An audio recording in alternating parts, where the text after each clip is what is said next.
This week, we ride the hype train all the way to Cincinnati, lust over that sweet, sweet Roman gold, inadvertently burn down an entire forest, discuss what's currently rustling our jimmies, and try to impress some fine ladies. This and much more on this episode of Rolling Doubles Podcast.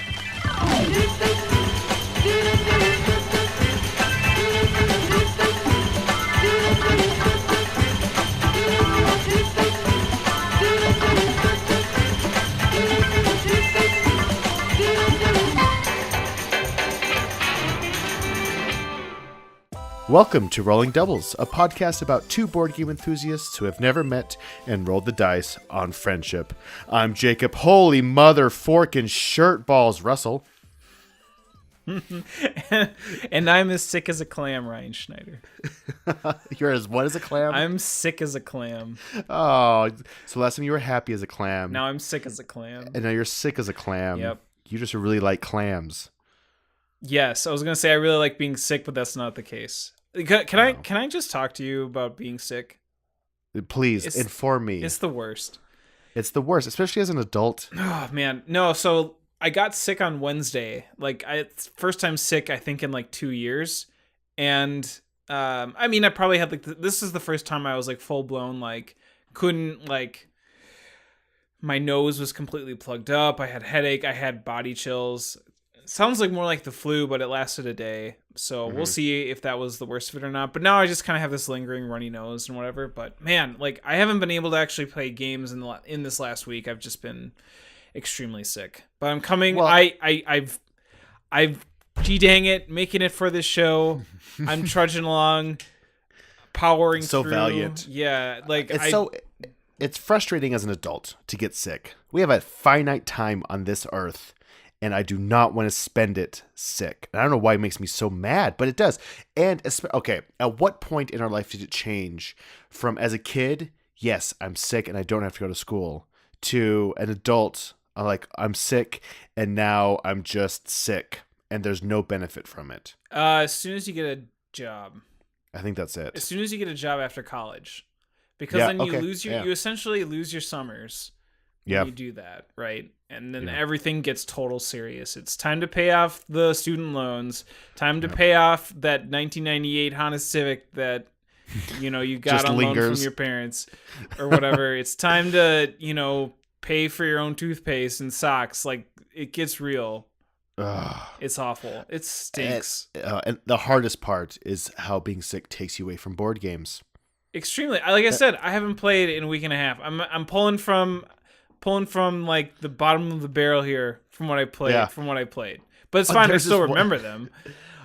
I remember, early on playing board games, I was just so wanting to play all the time. And I invited my some family over, my sister and her husband over, and we started playing a game. And I want to say it was Last Night on Earth, I think. I don't remember. But, oh no, it was Wiz War. And we get started, I'm telling the rules, and I was like, guys, I have to lay down. And I just bend over and lay down on the couch. And I was like, I don't think we can play. And I should have known that before, but I wanted to freaking play Wiz War. That's a good story. That shows commitment. That shows your absolute love for the craft. Maybe unnecessary commitment. Let's talk about them, though, shall we? Let's talk about some games. I want to talk about a game I've been playing. So I've been on this kick of playing older games in my collection, and one I've been playing is Railways of the World. Now, this is a title from originally, I think, 2005. It's an old Martin Wallace game, also designed by Glenn Drover, published by Eagle Gryphon Games. And this is a game that every time I bring it out, I remember why I love it so much. This is kind of your pure train building game. Now, this is not one of those train games where you're investing in stocks or anything like that. You are just building tracks from city to city and delivering goods, and it is just pure and it is simple. Okay, so in general, what you do is on your turn, have a few actions available to you. You can build a track, you can take a card, you can deliver goods, and then there are other things you can do depending on different maps. There are a ton of different expansion maps for this. We played the Eastern United States, which I think is one of the maps that come with the game itself. And the board is just huge, and you have cities, and these cities you put cubes of different colors on them, and these cubes want to go to cities of the same color. So let's say that you have a black cube on a town that is red. It doesn't matter what town it's on. It's trying to get to a black city. So the black cube has to go to the black city. And so you're trying to connect cities in such a way that you can deliver it and you can get stronger trains to make longer deliveries. It's a game that takes probably maybe 15-20 minutes to teach, and so it's really easy to get into, and it's just tense because you're fighting over these routes and you're trying to get the most points. Now this game is all about points, and your points are also your income. So the more points you get, the more income you get. Except about halfway on the point track, your income starts to go down because your economy is just kind of fine at that point. But it is a game of points and not money, which I think is very interesting. But as you're doing this, you're trying to get potentially connect cities across the whole map to each other, and you get points for that. And there's just all these different ways to get points, but it's very cutthroat, and it's always just been a tense game every time I've played it. Now, have you played a game like this or one of its many reimplementations? I think Steam is one of those. Mm-hmm. Age of Steam. I don't know. I have not played it, but I can do you one close. Is that I saw it one time at a... That's close. I saw it at a half-priced books, and I was like, what's this? It's a Eagle Griffin Games super old logo. And it's a train It's really game. old. Yeah, it's really old. Reminds me of, so how much of this was inspired with our brass talk? Honestly, I'm assuming most of it, because I really wanted to play brass and I don't have brass, but I saw that on my shelf, and game night was coming up, and we had 3 people, which is a great number. We usually average between 3 to 6, which is perfect. Mm-hmm. And we had 3, and that's a hard number to play for. A lot of games at 3 are kind of not balanced as much as you'd like, but this is game, I locked eyes on it, and it spoke to me, and it was like, Jacob, play me. I'm perfect at 3. Or it was like, right. It was like, I really want to play brass, but I have this close enough. I'll settle. Yeah. I never settle. Okay, so what came out first? Did brass come out first or railways come out first? Because I don't know. This is an old game, like 2005. Yeah. Well, I know brass was an old game as well, too. Oh, really? What I'm saying is that I love me a good old Martin Wallace game. Yeah. And I love me some brass. Mm-hmm. And I love me some train games. Actually, here it is right here. I have a feeling that this is simpler than brass, mm-hmm. or lighter than brass, just from hearing descriptions, like your description last time and others. So I don't know, honestly, but this, I think, seems a bit more accessible. Okay, so you have someone coming over to your house, and they're like, hey, Jacob, I really want to play a train game. Now, what do? Do you either A, like, okay, let's say this isn't, let's say it's someone brand new to the hobby. Do you either A, break out Ticket to Ride, B, I was gonna say B, Railways, history. What was our game? Railways of the World. Boom. Or 3, do you just break out a bunch of model trains, and put on a little hat? Okay, hold on. This just made it insanely difficult. What I'm sorry. Are we gonna make sounds? Okay, well, so honestly, yeah. Okay, so why is Ticket to Ride such a hard no? So I really need to give that game another chance. I played Ticket to Ride maybe 11 or 12 years ago for the first time, and I've never played it since. Mm-hmm. It just didn't. I didn't really care. I didn't really enjoy it that much. But that was even before I was in the hobby. So maybe at this point I would appreciate it for what it's worth, mm-hmm. For what it does for the hobby. This game, though, there's a guy who comes to my game night now who has become a regular, like every week consistently, but he was not playing games at all before. And so his eyes are just kind of opening, and it's beautiful. Nice. But I broke this out with him, and he loved it. I honestly would probably break this out. I think it's more complex than Ticket to Ride. Now, he has played Ticket to Ride, and I actually don't know what he thought between the two. I'm sure he has some history with board games. I actually don't exactly know what it is. I think he plays at work with some friends, but this is a game that he picked up. Oh, one concept in the game is you start the game with no money. In order to get money, you have to take out bonds, and so for every bond you take out, you get $5,000. But you have to.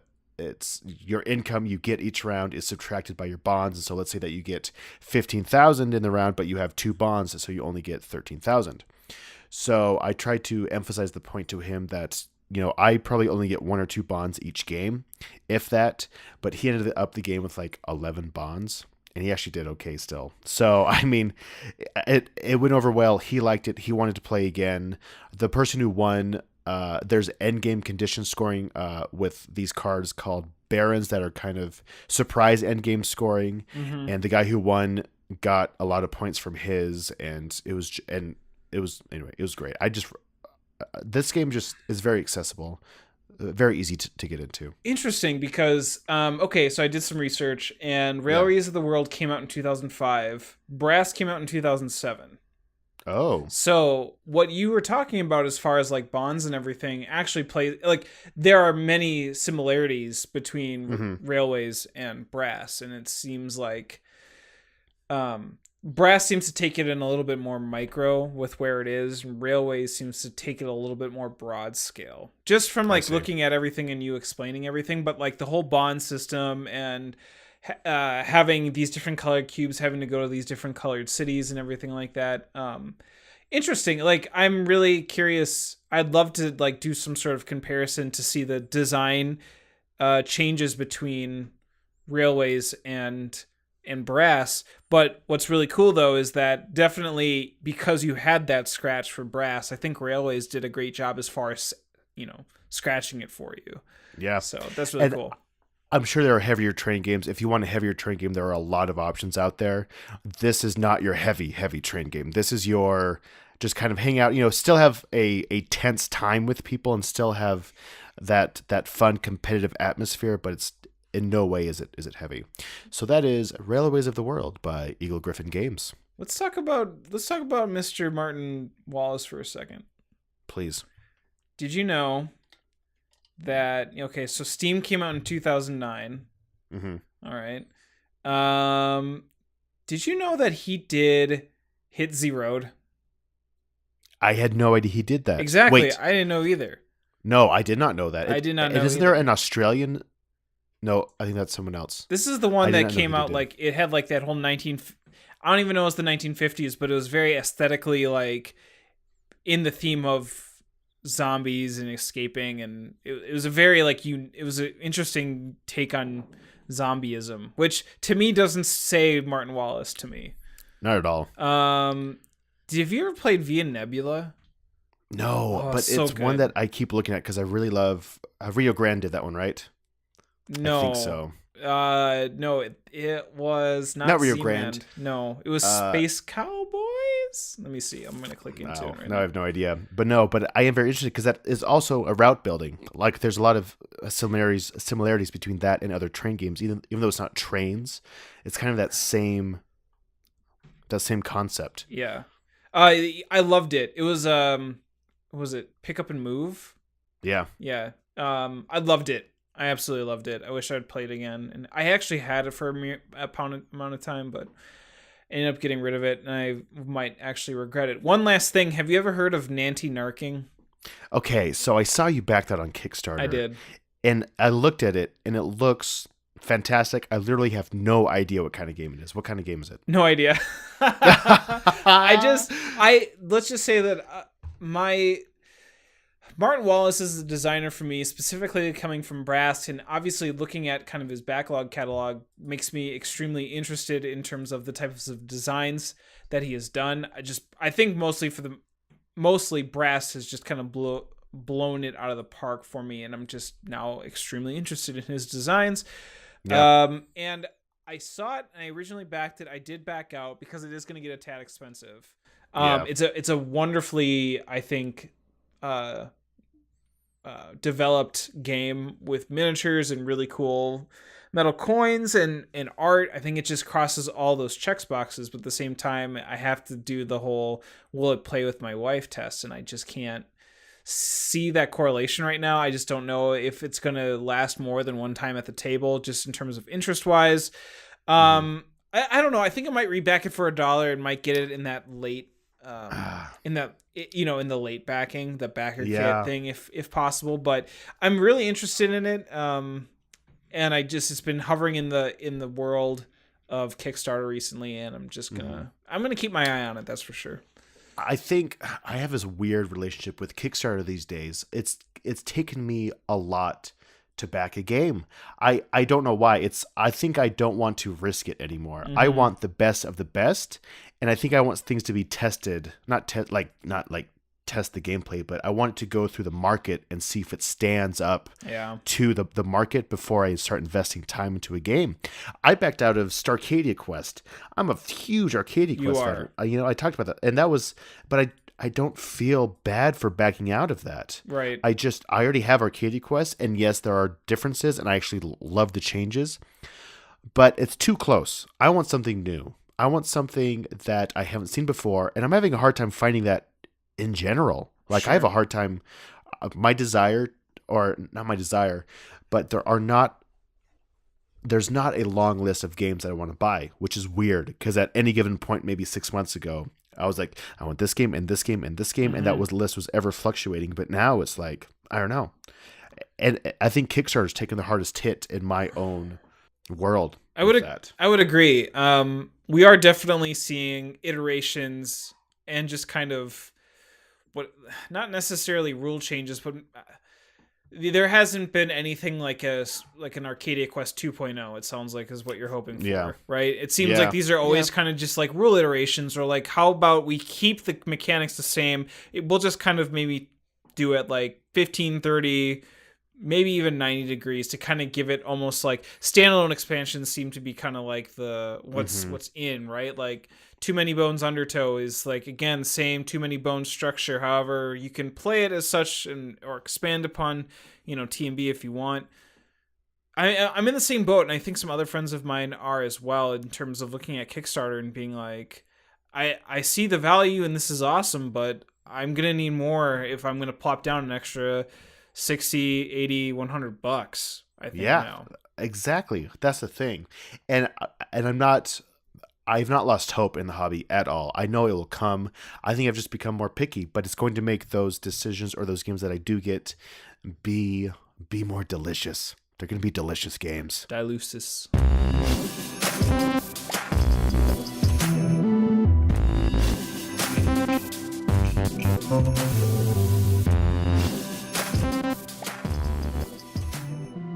What have you been playing lately? One game that I've been playing before I got sick was a game that I got on Kickstarter a couple months ago, coming from the great lads over at Pandasaurus Games, and that's Minerva. Minerva is a game developed by Hisashi Hayashi, and the artists are Ryo Niyamo and Franz Vowinkle. I like it. Indeed. Minerva is a tile-laying game in which we are managers of the great Roman city. So basically there's Rome, and then you're theoretically a city that's kind of bordering, like a tier 1, tier 2 city of Rome, shall we say. And what you're aiming to do is you're trying to create a prosperous and important city like Rome, and you're having to kind of have all these different types of parts of a town that's laid out in a tile in front of you. You purchase it, and you have to strategically place it among all the other tiles that are amongst your tableau that's in front of you. And what you have to do is you have to gain victory points, and victory points are accrued by essentially activating your town. So every piece of your town and every tile that you lay is going to be activated by a residential area, and that residential area is then going to trigger tile by tile exactly what is going to give you points, or what is going to give you points for cultural or for military or for the arts or that kind of stuff that you can then kind of turn in for the end of the game. So, like for example, you start off with the fountain, and then maybe you get some wheat fields, right? So that produces foods, and then you can have like you can go and mine. So you have like mine caves, and then you can start gathering those resources, and then you start having buildings like museums come up. You have like different monuments that you can build for yourself, or you can invest into army things or whatever, and you kind of get these different points for that, as I made mention earlier. And yeah, you're basically just kind of seeing what you can do.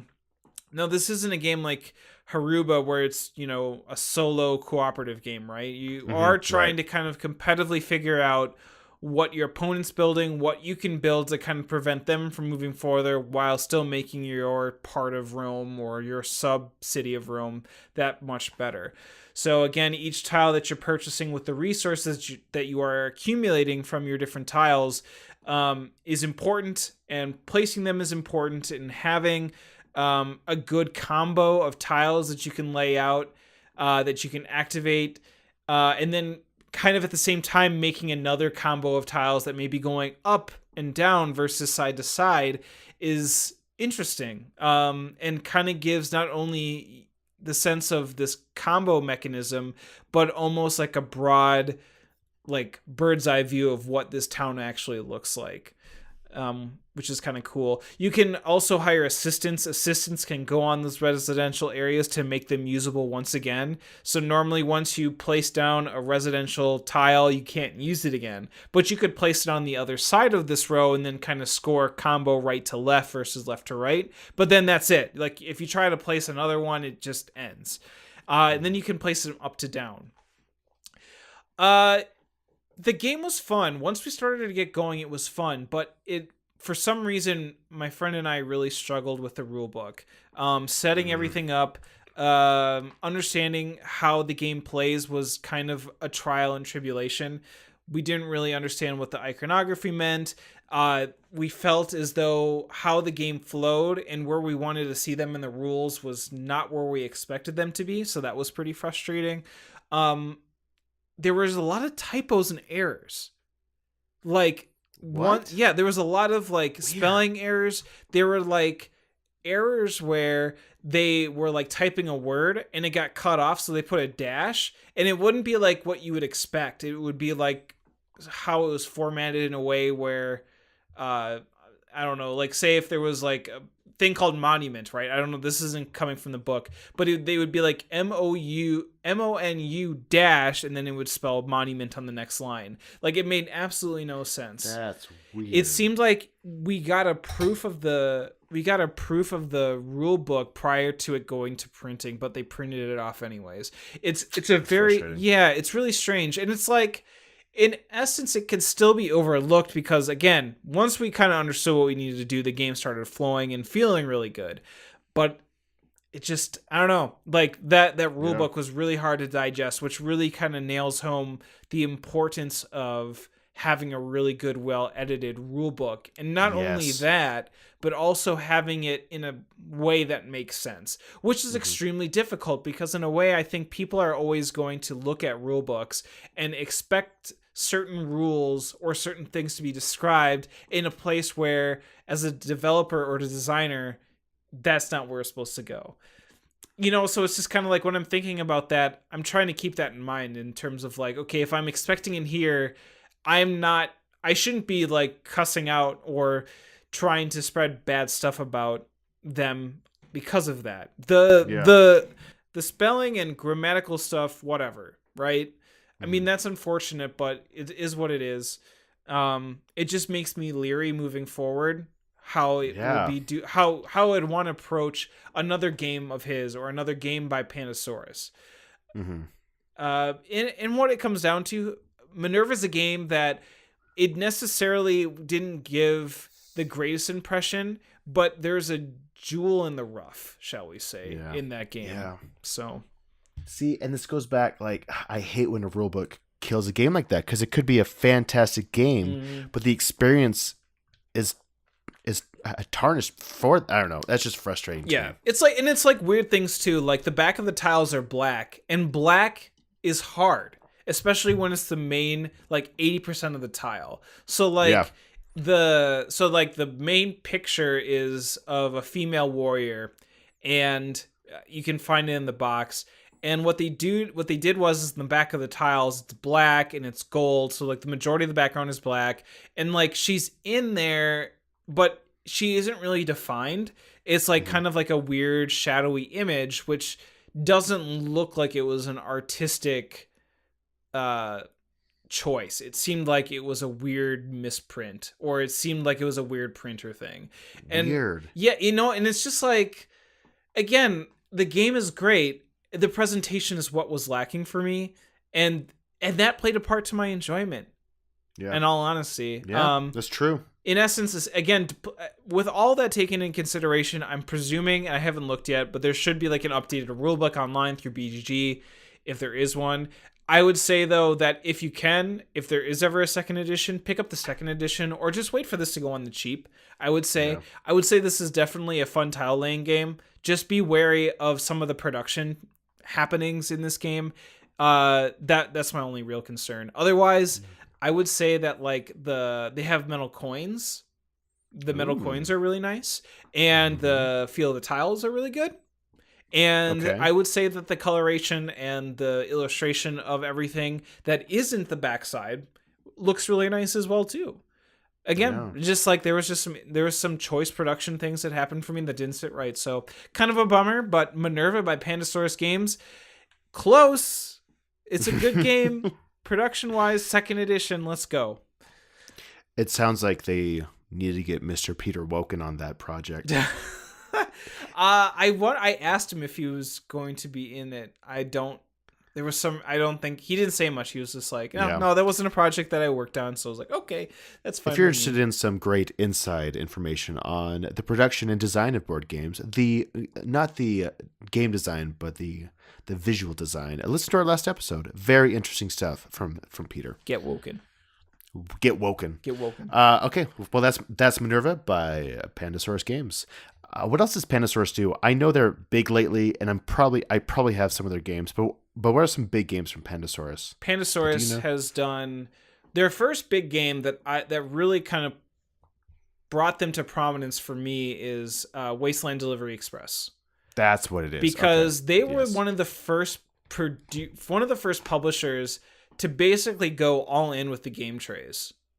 Ah, yes. And that was a huge deal because like within 8 minutes, they were able to essentially lay out this component-heavy game about trading on the wasteland, and just having everything set up on all these nice game trays, like awesome production levels. And that like defined, I think, Pandasaurus Games as a serious publisher to contend with, in my opinion. Yeah. They also did Dinosaur Island, which they are coming out with soon, right? So they're having Totally Liquid, and the, what is it? Dulosaur. Dulosaur. So Totally Liquid is the expansion. Extreme Edition is the second reprint of that game. And then the Dulosaur, which is the 2-player version of Dinosaur Island, which should be coming to backers soon. They also did the Mind, and that's what they're kind of been leaning on recently. So like they have the Mind, they have the game, they have another card game that just Illusion. You know what I'm talking about? Yeah. So they've been actually going in on like the German card games, I feel like, recently. My copy of The Mind is finally on its way to my house. I saw after that. months, after all the hype, but I'm very excited. I hope it hasn't died down for you. I hope there's still a lot of fun to be had. I'm so very excited. It's been there's been times where I've needed to pull out a small game that I can just really not impress people, but like bring people together with, and this will be that game for me because I haven't had a game like that for a while. Word. I'm very excited.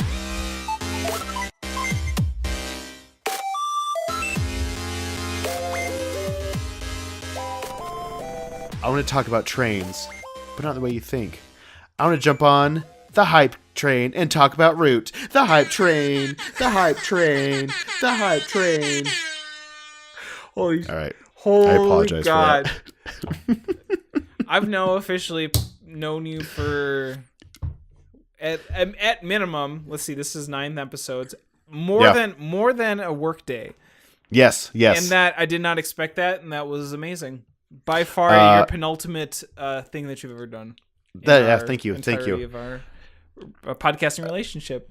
So for that sound, oh, I'm so annoying at work sometimes. I was in a meeting and I used that sound probably 20 times because we'd go over projects that I'd be like reporting back on for everyone that was done. I'd hit that button. I'm surprised I have a job still. Anyway, so I'd like to talk about Root. Now, if you want to hear the details about Root, about how to play, to get really to details, there's other podcasts. Everyone's talking about this game, but it's for a very good reason. Root, well, here's a brief overview. Root is the Game of Thrones of animals. It's animals slaughtering each other. Cute, adorable, furry animals slaughtering each other for the good of the forest. That's it. That's all I'm going to say about it. And No. they're all at war. But they're all at war. So what it is you have a map and you have different factions. There are different types of animals, and you are basically trying to get points. First to 30 points is a winning condition, but the way you get points is different for every faction. It's completely asymmetrical, a la Vast, a la the new Vast coming out. But this is a different game than Vast. It's the same publisher. It's designed by Cole Wehrle? Whirly. Wehrle? No, Wehrle. it's That's a great Whirly. last name. And it's published by ALIIIIVE Games, and the art is by Kyle Farron. And the art and the theme and the gameplay just all blend together in just this perfect package that ignited my love for board games again. And honestly, what kind of brought on this whole me wanting more out of board games and me not wanting just the same thing over and over again, because this game was a breath of fresh forest air for me. So you have different factions that do different things. They get points in different ways. In general, the forest is overtaken by these cats. So one faction is the cats, and they start all over the board. They overtook the birds. The birds is another faction, but they all start in the corner, and they do different things to earn points. And then there's other animals trying to have an uprising. So there is a faction of all different types of animals. And then there's one faction that's just one raccoon, kind of just minding his own business, trying to do his own thing. But the reason this game shines is through player interaction and the people that you're playing with. So what we're doing with this game is every other week. And so I'll have a game week every week, but every other week, meaning every other week I'm playing the same game with the same group of people. And so they have committed to come every other week, at least. They also come to my normal game nights at times. They're great friends. But we're playing this game until we are sick of it, and we're going to squeeze every ounce of gameplay from this game until it is just a pulp of cardboard. And I think that's going to make the most enjoyment out of it, because it's not a game that you can just play once. It's a game that you really want to go see the intricacies, and you want to pull everything out of it that you can. This is the only game in my years of doing a game night that we have played twice in one night. Mm-hmm. I take that back. That happened with Cosmic Encounter, but that's a totally different story. Other than that, this game, we finished the learning gameplay that probably took like 2 hours to play our first game, and we turned around and played it again right then. And that game only probably took an hour. Yep. But it's honestly, I'm so happy that it's getting all this love. I'm so happy that it's getting all this attention, because it totally deserves it. It is still number one on the Board Game Geek hotness, which is unheard of for this long, especially through con season. Now, you have a history with this game, and we talked about this, and the thing I realized is that we talked about this in one of our test episodes that have never been published, but you have played a lot of this game. Tell us just briefly your history with the game. Yeah, I do a lot of volunteering with ALIIIIVE Games, and they had this game near basically production level by the time I was able to play it for the first time. And I remember telling you that this game is going to be special. I remember saying that this was going to be something that is going to wow people, and so far it has done so. It usurped Gloomhaven off the hotness list and continues to do well. What's really cool is that there are a lot of fan roles that are being created. There's a crow faction that I saw, and a mole faction, MOLE. The mole one looks sweet. Yeah, and Kyle actually did some mock-ups as far as illustrations for them, which look really, really cool. So I'm okay. I was thinking about this as you were talking about Root, and I really kind of want to try to encapsulate what Root has done in the board game industry with a really weird analogy. Are you ready to hear about Please. it? Okay. I'm so ready. Okay. Have you ever played a golf game in a video game? Uh-huh. Okay. So you know how you always have that little bar at the bottom, and you have then the little cursor that kind of goes back and forth, left and right, and you're always supposed to get it in the middle? Yes. That's exactly what this game has done. Is that it struck a perfect chord with a lot of different things, and it struck a chord with being a great board game, a great war game, but it's kind of like not either one of those two, right? It's not a definitive war game like you would expect with the wargaming crowd. Right. And it's a great board game, but it still isn't kind of a like it kind of meshes the two so well together that it's like almost you can't really tell the difference, right? To me. Yeah. The adage of having the cats versus the birds, so they're always kind of, cats always love to attack the birds kind of thing, with the mice that are just kind of like coming up out of nowhere, and then you have Mr. Trash Panda Raccoon that just basically like, hey, I'm here in the garbage just doing my own business, don't mind me. You know what I'm saying? Yeah. Oh yeah. Just like on that thematic level, I think it does well in terms of bringing in that old crowd and that new crowd together. Yeah. I'm shocked with how well the levels of this game work with each other, like you're saying, with the theme, with the gameplay, how they interact with each other. I have a hard time wanting to play anything else right now. Yeah. And I know that's hyperbolic, but like it's deserving of all the love that it's getting. And I just want to throw my voice into that giant pool of people saying the exact same thing. I honestly, I haven't heard a lot of people saying negative things about it. Now, is it a perfect game? I don't know. I don't care. Is it perfect for us right now? Shoot, yeah. Yeah, I have seen like a couple negative reviews on it. One of which was kind of absurd, which I'm not going to really go into, just because you kind of have people that tend to really exaggerate and want to force their opinion on like, do they really think like having mice versus cats versus birds really is that a game for adults? I don't know. Gosh. I mean, that's calm down. Right. I just like, okay, sure, if that's your opinion, whatever, but I don't know. Sometimes it can kind of take it up to a level that seems a little bit absurd. Alas, doesn't really matter. The only other thing that I have kind of heard is that it is still having every single role be its own unique rules, and that you are essentially learning upwards of up to 5, I would say, even 6 if you really wanted to, like mini games of itself and how they all interact with each other. There is like, that's still a hurdle that has yet to be really crossed. I think they did a great job as far as like making it as easy as possible. Again, having the first 2 turns play out for you, telling you what to look out for. That's great. People are going to learn differently though and take it in, and so that might kind of be just some, like, I don't know if it's like a MacGuffin or just something unattainable that we can achieve in this industry in terms of just having something deep and complex, but yet having it be completely 100% everybody's going to get it as they go into this game. It's just, it's going to matter on the person who teaches it, the rules that are going to be said, or how the rules are in place. It's just like, it's going to be hard. So what's a MacGuffin? I think I terribly use that. Okay. MacGuffin. MacGuffin is. I'm getting that and a red herring mixed up. Okay, I mean, it's fine. I just maybe thought that was like a vernacular. Like, no, it's an object or device in a movie or book that serves merely as a trigger for the plot. That's not. We're not talking about a MacGuffin.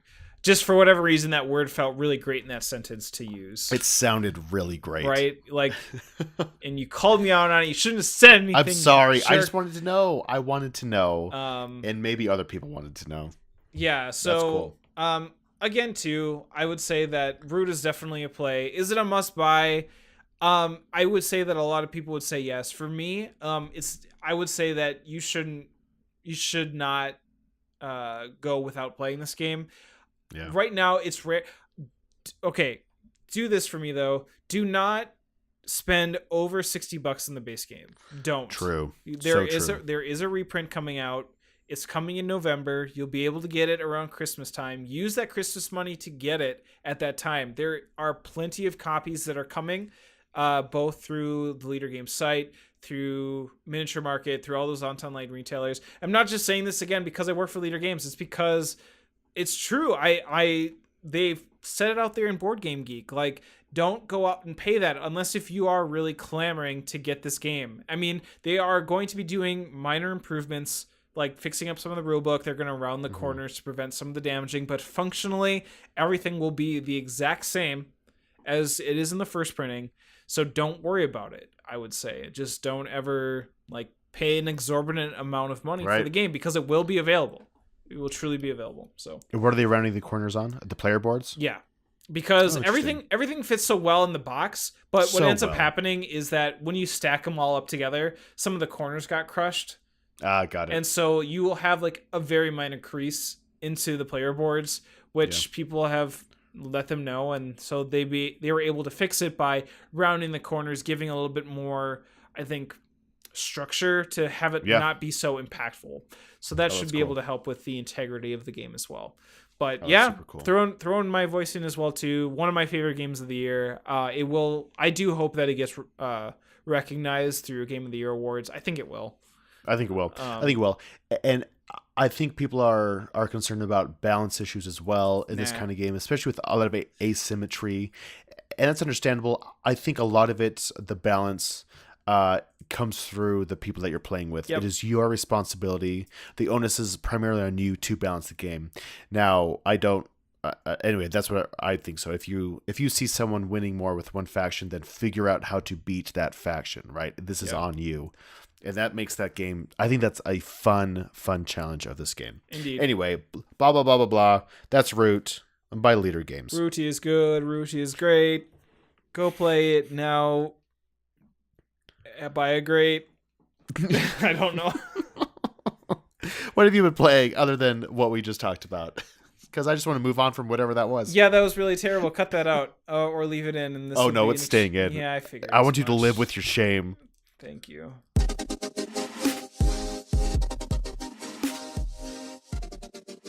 All right, I'm going to talk about a little two-player game that came out at Gen Con called Hanamikoji.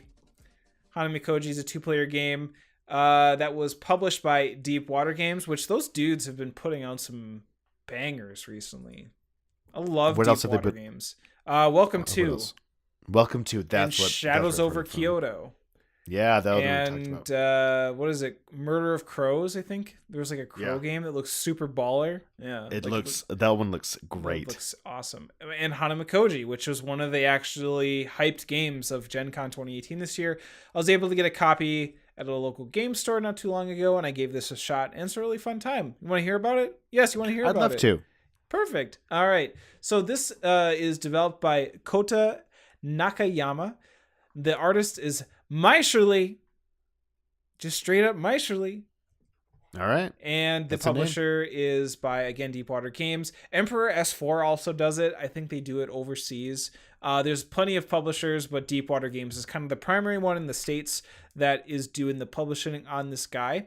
So how this game works is it's strictly two-player. There's no one-player variant, no three-player variant, no 5.5 variant. This is straight up 1v1, mano y mano, fight to the death over geishas by trying to earn their charm. So what's happening is that at the beginning of the game, you set out your geishas, and each geisha has a value. So there are geishas that have different colors, yellow, blue, green, purple, pink, orange, red. There's a whole bunch of them. I think there's like 7 in total or what have you. And so there's like values from 2 to 7. So like the first 3 geishas have a value of 2. Then you have like 2 values of 3, 4, 5, 6, and 7. So it kind of goes up in that way. And they're all laid out in front of you. And then you have favor markers that are placed on each geisha. And then you have cards that are item cards. And the item cards correlate to the geishas that are in front of them via the color. So like the green geisha has like a green card that's like a teapot. And the let's see, the blue geisha has an umbrella that's blue. So like that's the kind of the favor that you're going for. And so the card distribution of all these different items is going to be kind of skewed, that like the level 2 geishas only have like, I don't know, was it 2 cards per color? And then as you start going up to the higher level values, like there's more per that color to fight over. And so what you're trying to do is that you have these cards in your hand and you're supposed to be giving these items to the geishas. And the more of these items that are received by the player, that geisha is going to fall in their favor to either you or your opponent. And the objective is to either have 4 of the geishas that you own that have come into favor of you, at the end of every card being played, that's how many you own, you win the game. Or if the total value of the geisha is over 11, then that player wins. So if someone has 11 points, that person wins over the player that might have 4 geishas in their favor. So if you try to go, for the lower geishas, but your opponent has, the higher geishas that are worth more points, they're going to win. So what's really cool about this is that you get a number of cards. So you get 4 actions that you get to play. And each action does a thing where you have to discard 2 cards. You have to hide 1 card. You have to present 3 cards, 2 of which you'll keep, 1 that your opponent actually gets. And then you have 4 cards as an action where you put them in 2 piles. Your opponent takes 1 pile and you take the other pile. And then you just kind of match up the colors correctly. So it ends up working out really evenly. And again, once all the cards are played from the deck, you just basically count up how many geishas are in whose ever favor, see if anyone hits that 11 point total. If you don't, basically you end up restarting it and just getting it until one of those victory conditions are met. It takes about 15 to 30 minutes to play, even through a learning game. This is a really great 2-player game. This is awesome. Yeah, it sounds like a great one. So who are you playing with mainly right now? My friend Sam. Okay. This is who I was playing with. Who I was playing it with, yeah. That's cool. Yeah. Have you tried it with your wife yet? Not yet, no, but I'm certain she would enjoy it. Yeah. This action system is by far one of the coolest action systems I think I've worked with. The ability to kind of hide one, like the unique choice of having to always consider, like, when you have these cards in your hand, being like, okay, I can play this action because I know that I want to give my opponent this card, but maybe I want to discard instead, or maybe I want to hide it for myself and kind of go after this play. Like, when any time, like, for the most part, actions are usually always selfish. They're always used in benefit for yourself. In this case, actions are always going to somehow influence your opponent, right? And that's kind of an interesting set of actions that I haven't dealt with in board games recently, which is always a unique and cool thing to work with, because then you're always having to kind of figure out and get into the head of, like, what is my opponent doing? Yeah. Very, very cool. I enjoy this a lot, and I strongly recommend that you give it a shot. You can pick it up for like $15. Yeah, I was going to ask. It seems like it would be a good value, just a small card game like that. I think so. Tokens. Well, what's curious too, now that I'm thinking about it, because I'm trying to think about how if you and your wife would play it, because your wife is very cutthroat. But in in that instance, if your wife's having to play actions that benefit you, like, I'm just kind of curious as far as, like, would she like it because she could play a card that she would know you would pick and would, like, promptly screw you over, or would she get angry because it's like, why do I have to help my stupid husband? He can barely help himself. Exactly. No, I gotta check this out, because we're looking for a new, just 2-player quick game like that. We've been playing a lot of ours. Well, not lately, but it's time for a new one. So there you go. I'm gonna check it out. That sounds cool. Pronounce it again for me. Hanamikoji. Hanamikoji. Hanamikoji cool. By Deepwater Games. Deepwater Games.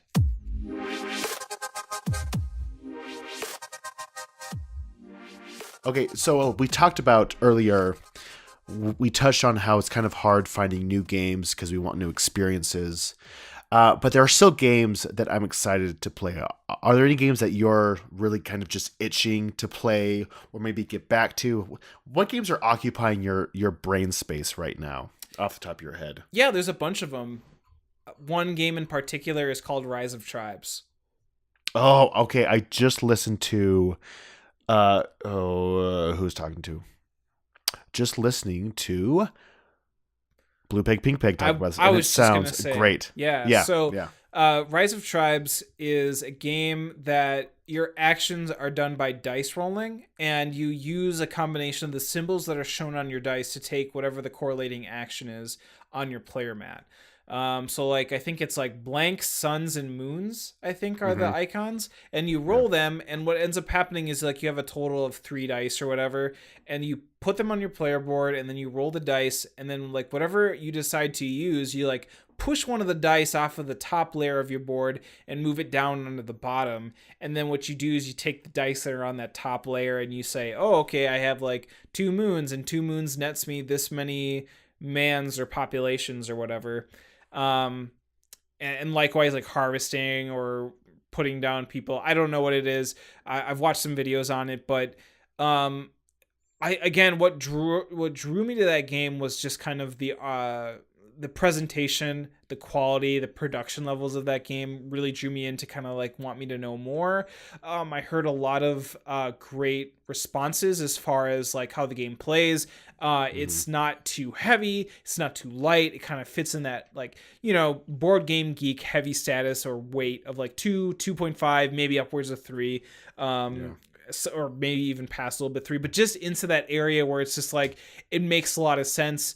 What you're supposed to be doing, having that balance of being like, okay, this isn't going to be too complicated, but there's still going to be a lot here that you can dig into. Production quality as well too. I got the deluxe bits with it as well too, which are really nice. They're really nice. Not only just nice. I've said that like 3 times, but really good wood quality to them. Nice finishes. Just the overall presentation too, as well with the art, I think really struck a chord with me too. Really wanting to dig into this one. 2 or 3 players, I think, would just be the sweet spot. Maybe even 4. But Rise of Tribes has been a game on that list that I've been itching on wanting to try to get out. And hopefully when I start feeling better, it will be on that list to play soon. Yeah. Actually, that's so funny that you were saying that, because as I've been listening to the few podcasts I listen to, I'm listening, but nothing is standing out to me except for that game. That's like the first one in a while that's like, wow, maybe I should check this out. Well, this sounds really good. So there's a game that I want to get back to the table, and there is actually something that's helping me do that, or wanting to do that, and that is the Rise of Fenris expansion for Scythe. Rise of Tribes Fenris. I was like, what? No. It's so it's the last of the 3 expansions that were planned for Scythe, and it's not legacy, it is a campaign. Thank you. A campaign game that, as you play, goes through all the new mechanisms and everything from previous expansions, I believe. But it just it feels like everything in Scythe in one, and that gets me so excited because it's probably been maybe 6 months since I've played a game of Scythe, and Scythe is one of my favorite games. Now, I did a big no-no, and I looked through almost everything. You son of a gun. I know, and I do not do that. I haven't done that for Charterstone. I haven't done that for other Legacy games. I take that back. We played 2 games of Risk Legacy and hated it, so I opened everything because that game sucked. Oh, interesting. Oh, that's right. I know you're not really a fan of Legacy. I'm just not a Risk fan. Yeah. Oh, okay. But this one, I'm so excited to have some friends, and this will probably be our next after Root. After we're done with Root in a few months or whatever, this will be the next campaign game that we play every other week and just get through. I believe it's like 8 missions or something like that. I honestly don't know. Missions. 8 campaign missions. Yeah, but Scythe has just always been one of the strongest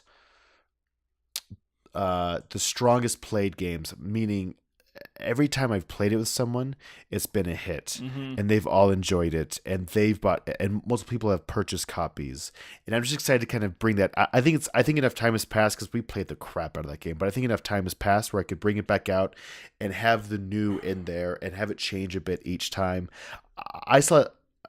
I still haven't played the second expansion with the airships I don't a know. lot. Mm. Yeah, Wind anyway, Gambit? that one. Yeah, Wind Gambit. I've played the one a few times, but I want to play that one a lot more, and I'm hoping the Rise of Fenris kind of helps me do that as well. You've played Scythe, right? Yeah, I played Scythe. Okay, I've yeah, only yeah. played Base of Scythe. Really no interest. I originally, I think with a lot of people found that the production art values in that game were stellar, and that there Mhm. was a great game with mechanics behind it that really resonated well with the board game community. Yeah, Rise of Fenris, I think, is far and beyond the best expansion that I think you can get for this game. I agree. And it's just one of those games that a friend of mine ended up getting it, and he went all in, and I was really glad to be able to see it and play his own version of the copy, and never really felt the urge to get one for myself. Hmm. I'm actually getting a lot of crap from my friend today, most recently, because there is a campaign that he's hosting every week, every Friday or Saturday, and they are now going to be 4 missions deep after this week into that Ooh. game, and it sounds like they are having an enjoyable time with it. Oh, good. Yeah, it's just like, I don't know, I can appreciate Scythe and everything, and I'll Mhm. definitely play it if we're in that mood. Scythe, to me, interestingly enough, the first time I really truly played it, I think, was at Gen Con 2016, or even before that. And for some reason, like, Scythe just seems to be that great, like, game you set aside at a convention and just play. Yeah, Yeah. it's a solid, I'd love to do solid that. title. Yeah, I think that's just Yeah. how I'd love to play Scythe moving forward. Again, I'm no good at it. I probably score some of the least points in that game, but it's just I have a lot of fun with moving the little bitsies ups and downs. Yeah. Why'd you look through Fenris? Okay. So I think I just got too impatient, and I wanted to know. And it was a weird decision process. I stared at the box for a long time. Like, just Like, me and that box looking at each other. It was at the table, and I was just like, I'm in charge here. yeah, Clearly I was not. You did. Clearly I was not in charge. you tell that box who's who. Yeah. But it's exciting, and I don't know, I don't consider it like it's not legacy, but I don't think that's going to diminish the experience for me. Mm-hmm. I think that's going to help me generate a better buzz about what's coming up Mm-hmm. to the people I'm playing it with, because I'll be playing with people who enjoyed it and who've played it in the past, but I don't know if they're as excited as I am to play it. I'm still just full on stoked Awesome. to play that game. Awesome. Do you regret it? No, you don't. Avi, you don't regret it. You just said so. You don't Right. regret looking through it. I don't live my life with guilt. I just do it. No, I'm just kidding. I'm totally do rid what of you guilt want. about everything. I do me. No, just kidding. Woo! I live with guilt every day. Oh no.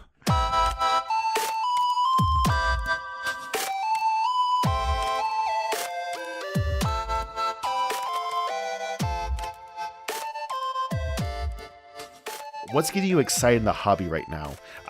This lull that I've been talking about with us, I just don't. I hope it doesn't continue. I want something to ignite it again. Here's the thing. Like, for some reason, a lot of people around me are not really excited with a lot of the games that are going to be coming out. I'm really looking forward to Lords of Hellas. I still haven't received my G-Dang copy. It's a good game. I know it's a good game, and I really want to play it. So I'm actually really excited for that game still. I got a copy of Alien Artifacts by Portal Games. Ooh, yeah. I'm really interested in playing that game. It just hasn't come out on the table yet.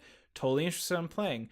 I'm looking forward to playing Decrypto. I think I'm going to be able to get a game of Decrypto in this week, which I'm looking forward to. That's when I want to play again. Yeah. Yeah. I literally today, I troll around I poke around the Twin Cities Kickstarter geek list, and I look for good deals. People are just trying to offload their board games and stuff. Mm-hmm. I picked up $290 worth of Too Many Bones stuff for $175. Oh boy. Yeah. That is cool. So a friend of mine and I are actually going in on it together. He's going to get the base game. I'm going to go with Undertow because I think I was doing some research and they're basically like, too many bones, totally cool. Undertow, you'll be able to start right in, 1 to 2 players. So me and my wife will be able to get into it. I got an extra character so that if a third player wanted to join us, cool. But I think it'll just be myself and my wife giving this a play. Looked at the contents, like this stuff is A+. I've had my eye on this company for a while, has generated a ton of buzz. Totally excited to give Undertow a try. I think it's going to be a lot of fun. Yeah. It looks interesting. I think that's a game I would definitely want to play, but I don't think I could ever buy it because I know I couldn't get everything. Or I wouldn't want to invest all in on that game. Yep. However, I would totally play it once and then maybe just be fine with the base set. I have no idea, but it looks fascinating. Same thing with like Scythe, it seems like for me, right? Like a game that is just like gonna be sweet, just you can't do it. I have Seventh Continent still coming. Oh, that's a game I wish I went in. I would love to play that with my son. I think my son would love that. He's 6 years old. I think we could play that together. Yeah, a friend, someone I know ended up having did the split shipping or had a copy or whatever. Looked through it, looks awesome, man. And I'm actually looking forward to that game coming. Dude, you know what's coming really soon that I don't think you remember?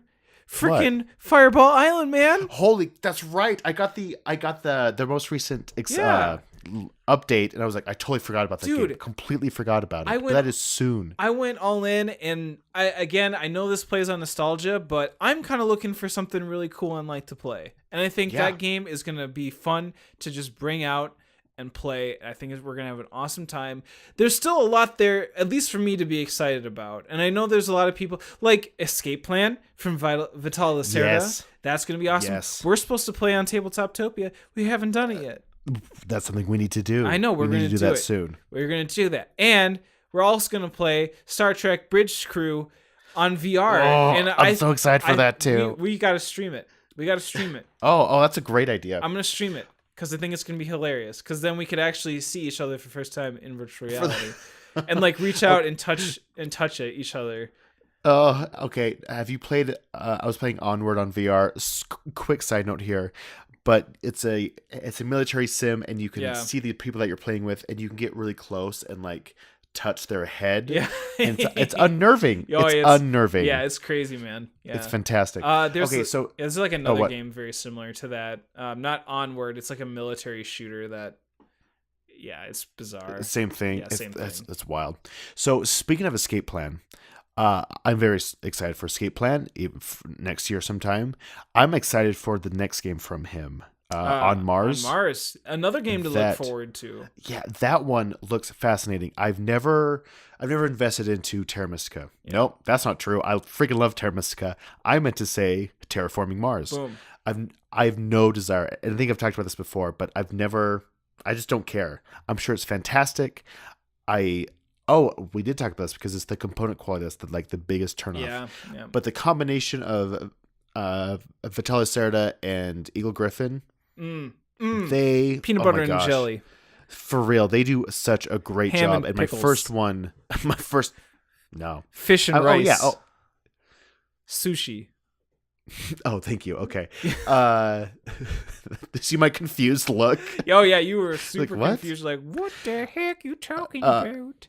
The first game of theirs I played was The Gallerist. Yeah, and it is good. Fantastic. Yep. I still want to play Lisboa. I don't have a copy of that, but I don't know how many heavy Vital Lacerda games I actually need. I have Kanban, which I think they're doing new version of that, right? So there's been rumblings for it. I wouldn't be surprised if there wasn't something in the works for that, I guess. I mean, if they give it the same treatment, if Eagle Griffin does the same treatment with it, that'd be sweet. Yeah, sorry, continue. There's more games. There's still more games that I'm excited about that I'm just going to quickly rattle off. Oh, go. Yeah, okay. So, 5-Minute Dungeon and Curses. Yes. That game is awesome. And I'm really excited to see what Curses brings to the table. Mm-hmm. All right. Gorus Maximus, trick-taking game. Yes, 1 to 8 players by Inside Out Games. Super awesome game. Freaking Dinosaur Island. That game's coming back. That game is coming back hard once that expansion comes out. Yes. No joke. Vast and Mysterious Manor, super hard plug for Leader Games. Boom. Whoop. That game Excited is for that going. one. Yeah, that game is undergoing some awesome updates. Can't say much about it. Just know that everybody will be happy with it. A game. Okay, this isn't a game that's coming out, but a game that I'm going to be playing very soon is Near and Far. Amber Mines. Like, so good. yeah, and like, so weirdly enough, I am waiting for a freaking insert for that game to come out, and then once everything is nicely organized within the insert, bam, that next day I'm gonna get people to play it. It's a fantastic game. We played that game a lot when we first got it, and I think my favorite way to play it. So there are a lot of different ways to play it, but there's one that's an arcade mode that instead of reading the stories, because that kind of took a long time, and we just kind of didn't want that part of it after we played it for so long.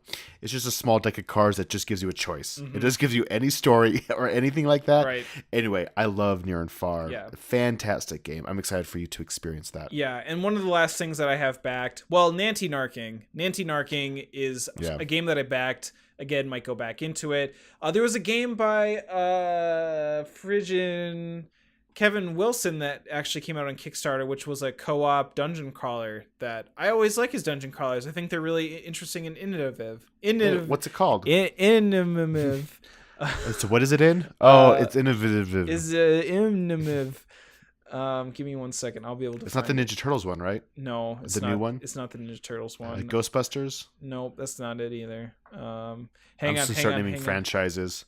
Teletubbies. Doug the cartoon. Boom. Oh, that's interesting. Speaking of cartoon games, though, I'm really excited for Simon's racing game, the wacky car racing one. Yeah, I'm really excited for the reprint of Blue Moon City. Oh yeah, when's that gonna happen? I don't know. That's still happening, right? I think so. I can't find it. Anyways, there's a game by Kevin Wilson that a friend of mine sent me that I'm interested on checking out. Yep, can't find it. Anyways, also, freaking, what is it? The Explorers of the North Sea. Oh yeah, Raiders of the North Sea, the mat in the Raiders box, of the North Sea, and the RPG. I'm just interested in those bits. So yeah, I would say that there's definitely a lot. There's definitely a lot to look forward to. However, as far as like them owning it, I do definitely want to be picky about what I decide that I want to end up owning, because there's stuff that I definitely want to play versus wanting to own. So I mean, we'll see what ends up happening, but we're post Gen Con. We're heading into kind of the slower months. I would definitely say that we'll have a trickle here and there of games that'll come out, but I think we will have a lot to look forward to. A lot of newness. I agree. I'm excited for the new version of Eclipse. Oh yeah, next year. It's a good one. That got really expensive. I paid $60 for the original, and I think I put like 180 into this one. But we played that game so much. It's gonna be to worth the point it. where It's gonna be worth it. Do you ever play Eclipse? No. Okay, so for those who have played it, the one thing that bothered me, and that kind of made me stop playing it after a while, is if you get really poor exploration pulls, and so you explore and you get like a tile for a new part of the galaxy, and it could totally affect the whole way you play the game. Now, I was never stellar at this game, but that just kind of always irked me and gave me really bad games. And so I'm excited to see what they did to kind of affect that. Yeah. But that's one that I'm excited to bring back. And I really love what they did with it in bringing the miniatures and just kind of making it a bigger game. And Sure. I'm very excited for that. Excellent. One game I'm not 100% sure why I backed, but I did, was the Street Fighter game. Oh my Did you look God. at that at all? I gave you so much crap for that. Oh, that's right. So the Street Fighter miniatures game, and I didn't just do the base box. Well, I did like the pledge that gave you all the stretch goals, and all the stretch goals were just original Street Fighter 2. I have never played Street Fighter past Street Fighter 2 Turbo. Not even a second. That's still good. I mean, Street Fighter 3 has its moments. It's great. I've heard 5 is great. Even like I've heard 5 has some is some fantastic. But yeah, 5's good. Yeah. But How I is just that game I coming backed that along? game. Slow, I'm assuming. It's one of those where I just set it and forget it. I just backed it, and if it shows up, great. If not, I kind of knew what I was getting into. And it's Jasco Games, and they did not have a great history with Mega Man. But Well, see, here's the thing, though. I think Mega Man, I think, didn't play well, but I thought the production values of Mega Man were good, yeah, right? I've heard that. I've heard the game was garbage, but everything else looked fantastic. Yeah. And these miniatures for Street Fighter, they're big, they're full color. You get a lot of weird butt angles for the girl minis, which is just weird. That is It's kinda weird.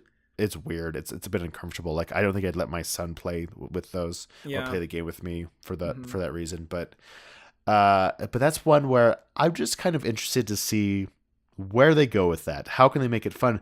Because I think they brought some of the Exceed system in from Level 99 games. Oh, sure. I think he kind of consulted with it for the fighting system. So I think there's going to be interesting gameplay. Is there interesting gameplay enough to warrant an entire Street Fighter game? Maybe. I don't know. Yeah. Speaking of Level 99, one game I almost bit on recently was Millennium Blades. Yeah, that's one that I'm very interested in. I'm interested in, but I just like the idea of playing a board game about a collectible card game is just like I don't want to own it. I just want to play it, and no one I know owns it. I think it's long. I think it's kind of hard to get through the first play, but then once you do, but I've heard great. Like I've heard it's worth putting the effort into. I'm a sucker for Pixel Tactics too. That's one I've wanted to play because that's an older game. They've put out decks and decks of those. They have, yeah. So like, yeah, that I've always passed by Pixel Tactics and Millennium Blades. I'm just like, like you look so cool. There's just something that I just don't want in like for me to own you, right? It's like a game that if I find on sale for like super cheap, you know, if I could pick up Millennium Blades for $40, I would be all over that. But I can't. Yeah, that's true. I can't pay that amount of money for that. I would love to play Werewolf Legacy. That looks great. I would love to play Werewolf Legacy. I would want. I didn't back it, but it would look great. I know. Betrayal Legacy, like that's gonna be a hard game for me not to buy. Yeah. It's never gonna get played, and I'll probably still get it for like Christmas or something. But I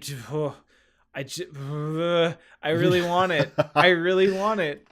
Okay, so back to Level 99. They have one of the one of two games that I have either traded or sold away, but then have repurchased. Oh, and that game was Devastation of Endines. I traded it away because it was a 2-player game. I never played it, and it was like the Kickstarter version. Like it was everything. Yeah. I didn't back it on Kickstarter, but the game store that I shopped at did. And so I bought it from them and traded away. Fast forward 4 years, I was like, I wonder if he still has that game. Texted the guy I traded it with. He still had it, never played it. I got it back. Oh, dude, and I think that's... Yeah, I traded away like Space Empires 4X and Tragedy Looper. Haven't played it yet. Haven't played it since I got it back. Was but he like it is happy to back. hear from you?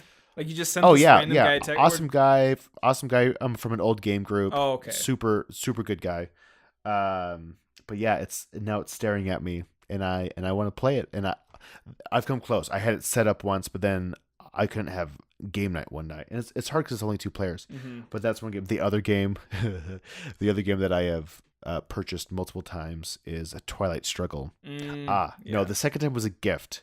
I told someone I wanted it for a gift, and that's what they gave me. I put it on like a list, and I've actually played that one more this time owning it than the first time. Oh, good. And that's a fantastic game. Yeah, that's cool. I've never done that. I've never repurchased a game. I've been pretty okay with selling a game and feeling like, yep, I'm good. It's gone. Yeah. It's gone. I regret. There's still some that I regret. Like I was like, I wonder if I should have gotten rid of that, but the feeling's not strong enough to go and hunt it down again. Ooh, except one. There's one that I can never get. I guess I could. The Dungeon Run by Plaid Hat Games. Freaking I think we talked about this a tiny bit with our Isaac Vega episode. You did. Yeah, you really kind of put in an earworm for Isaac to be right. Please make Dungeon Run 2. Well, they announced Dungeon Run 2 in like 2012, that's right. 2013, and then it just got nixed. And between them announcing it and not doing it, I sold my copy, and we had some great memories with that game. It's probably not even a fantastic game. I don't remember. I just remember that everyone had fun with it. There's not a lot of meat to it, but that was a fun A fun game. God, that reminds me of is it Dungeon Quest by FFG?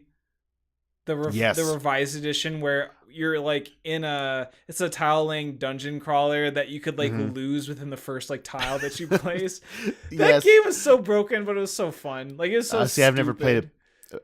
it. That's one that was on my wish list for a long time. That's really there's funny. a copy of it just gaining dust at the game center. I look at it every single time. I'm just like, Oh yeah, same here. really I think want it. every game store has a copy of it just sitting there. Yeah. Oh, that's so classic. I really want to give speaking of Isaac Vega, I've had my eye now on actually picking up Ashes.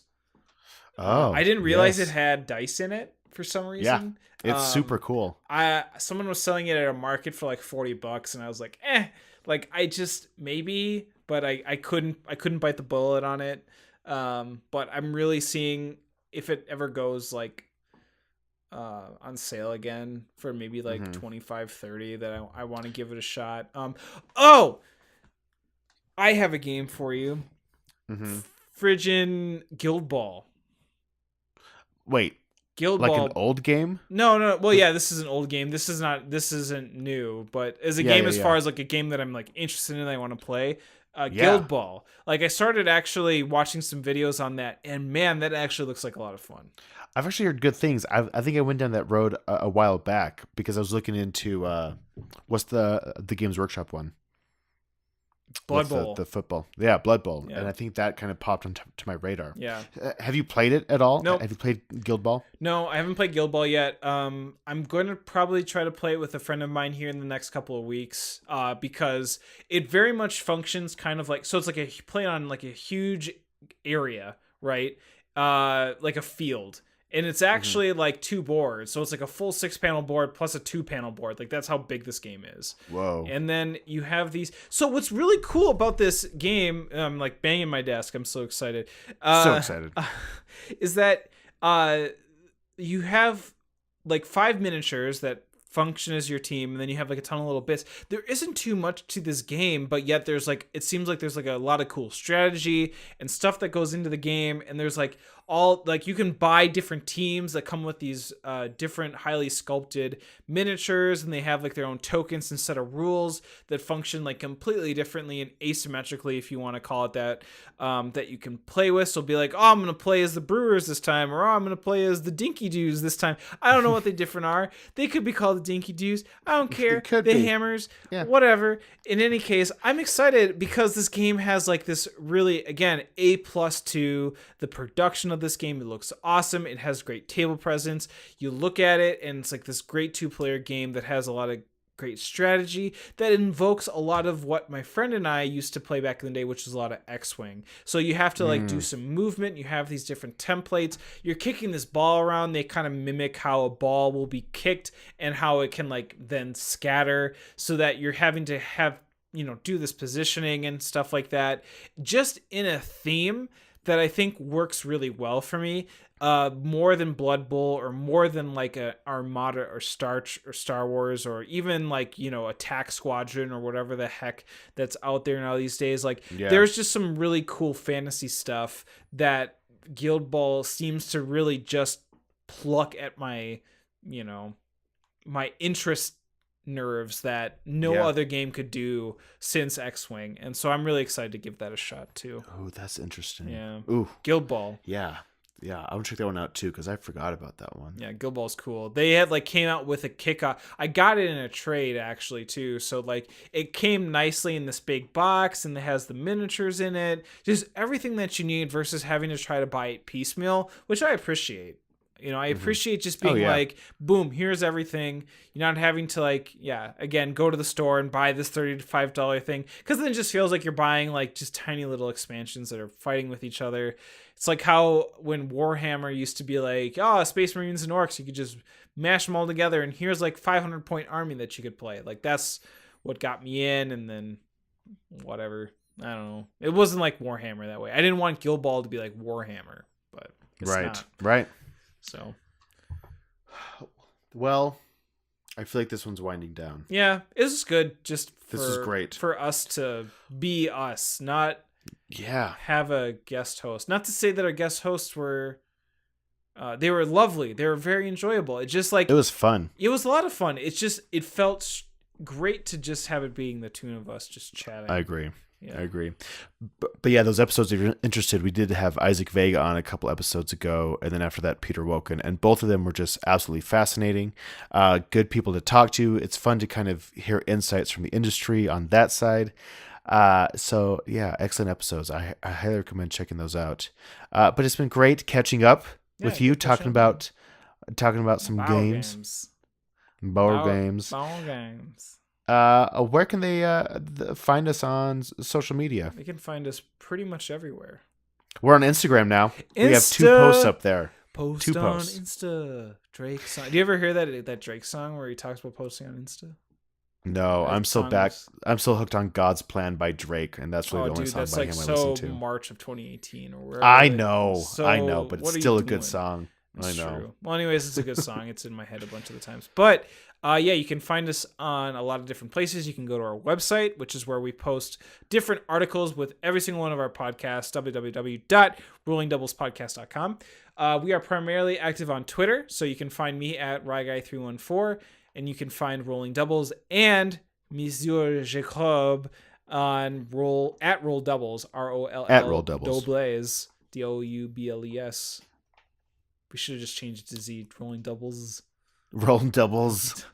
And you can find us I'm on, not doing that. No, it's fine. You can find us on Facebook as well, Rolling Doubles, Facebook, and now on Instagram, Rolling Doubles. You can pretty much, like iTunes, Google Play, the main primary places to find us.